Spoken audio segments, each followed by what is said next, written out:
I had to accept what happened to me because the man I was is not the man who is here today. I'm a different man on many levels.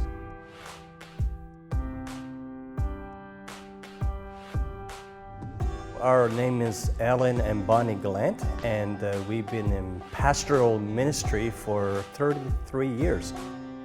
In July 7th, 2017, I suffered a major stroke.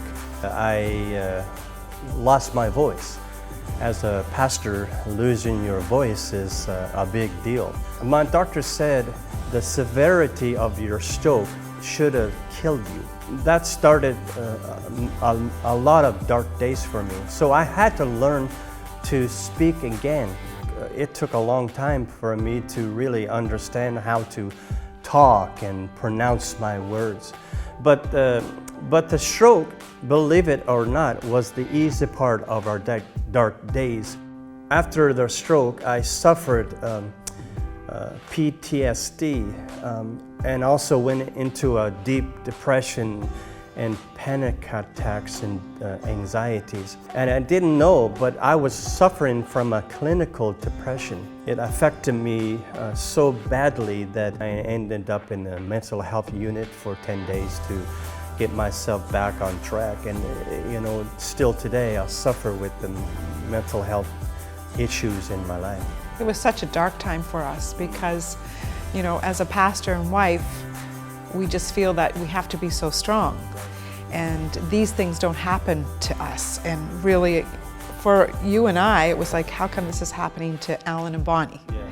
And I will never forget the day that when he said, I need help and you need to advocate for me. And we went to the hospital. And to watch them take my husband down that long hallway, just even walking in there was like everything went to slow motion. In the darkness, there's a lot of guilt and shame and fear, and we were experiencing that as well on this journey. Yeah. It was to watch Alan literally just crawl in a ball and be in a corner in a room of our house rocking, or laying on a floor where it was cold to try to find some kind of relief.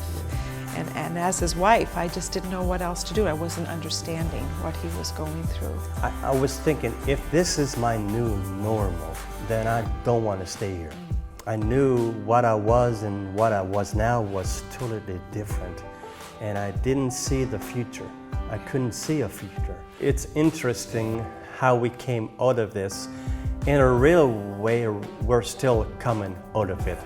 Now I'm on medications to prevent another stroke, but also to help me with my mental health. And we had a good friend that suggested a psychiatrist. Yeah. And it was kind of a really scary thing to pick up the phone and have to call a psychiatrist. He was a believer, yeah, and that's why. Christian, and his specialty was pastors. With pastors. And it was like a hope that came into our lives. Absolutely. But he and others really helped us realize that Jesus was a big part of this.